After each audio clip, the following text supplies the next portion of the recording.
taxi aujourd'hui. Ouais, c'est un sommet qui aura lieu à Montréal. Question de discuter des grands enjeux en présence du... Pour l'industrie du taxi aujourd'hui. Ouais, c'est un sommet qui aura lieu à Montréal. Question de discuter des grands enjeux en présence du ministre des Transports, Robert Poetti. Il y a des représentants de l'industrie du taxi, des usagers, le maire de Nicodère, des représentants du gouvernement qui vont participer aux échanges qui vont se dérouler à compter de 9 h ce matin au Palais des Congrès de Montréal. Pour en parler ce matin, M. Doris Saliba, président du Comité provincial de concertation et de développement de l'industrie du taxi. Bonjour. Quelles seront vos revendications ce matin? Parions que la présence d'Uber risque d'être au cœur des discussions. Là?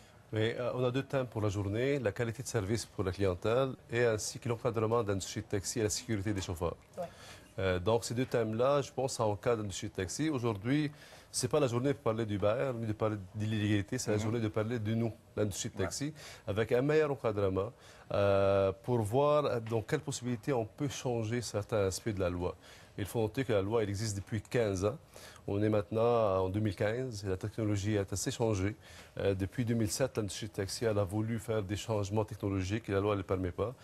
Donc aujourd'hui, les gens vont être là. On parlait honnêtement, franchement avec le ministre, afin de voir de quelle façon on va améliorer le service de l'industrie. Vous parlez de la qualité du service, là, mais là, au cours des derniers jours, il y a plusieurs chroniqueurs de différents médias, là, pas seulement ici, qui ont fait des sorties virulentes par rapport à des expériences qu'ils ont vécues avec des chauffeurs de taxi. Pensez-vous que votre industrie doit se regarder devant le miroir sérieusement? On a déjà regardé dans le miroir, puis on sait c'est quoi que vous avez vu? Il faut faire la différence entre les chauffeurs et les propriétaires. Il y a des propriétaires qui travaillent comme chauffeurs, qui sont très responsables, qui font une meilleure qualité de service. Il y a certains chauffeurs qui travaillent chez Uber le soir et travaillent dans l'industrie de taxi le jour.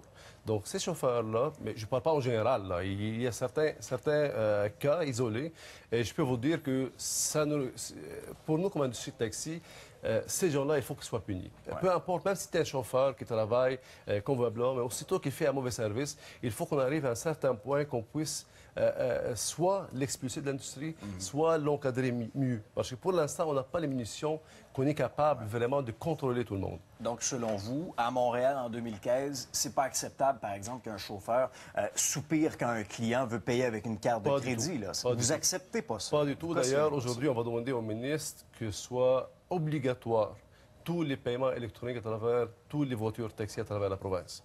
Et tout d'abord, c'est une qualité de service, c'est la moindre des choses. On est rendu en 2015. Oui. Lorsqu'un chauffeur de taxi ne veut pas accepter une carte de crédit, c'est pas normal. Si on y va à n'importe quel dépanneur de coin, il accepte la carte de crédit.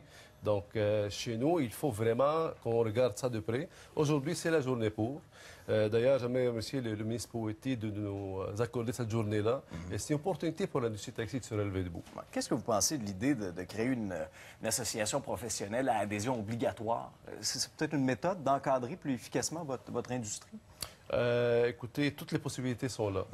Il y a pas mal de projets qui sont sur la planche. On va en discuter aujourd'hui.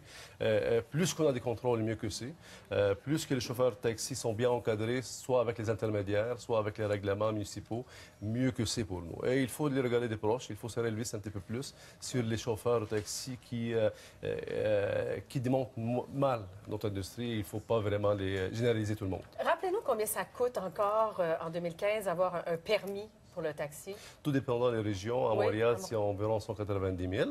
À l'extérieur, tout dépendant des régions. C'est l'offre et la demande. Hein. Et ça, est-ce que c'est quelque chose qui est inébranlable? Est-ce que... je peux vous dire, c'est l'offre et la demande. Dans le temps, lorsque les permis de taxi existaient, il n'y avait personne qui veut faire le taxi. Donc, on a encouragé les gens, on a donné des licences qui commencent à faire le taxi. Avec le temps, il y a eu l'offre et la demande. Ça s'est structuré, il y a des règlements, il y a la loi qui a encadré cette industrie-là. Et le marché a changé. C'est comme quelqu'un qui achète un restaurant, il va investir 10 000 $ et dans 2-3 ans, il va le vendre à 300 000 $. Donc, c'est l'offre et la demande. Et le valeur d'une suite de taxi, c'est là. La Caisse populaire, ainsi que Fintaxi, puis certains investisseurs, ils ont hypothéqué ces chauffeurs-là pour acheter ces permis-là et on croit à cette industrie-là. Il y a beaucoup de chauffeurs de taxi qui ont investi et qui ont hypothéqué leur maison pour acheter un taxi. Donc, c'est très important de définir que ces gens-là, ils ont acheté ça comme un fonds de pension pour les enfants. Et c'est très important de préciser que c'est l'offre à la demande. C'est pas ça de valeur quelconque. Et d'où la concurrence que vous trouvez injuste avec Uber. Tout à fait. Monsieur Saliba, merci d'avoir pris le temps de nous expliquer tout ça ce matin. Bonne chance avec Bonne journée. Bonne journée.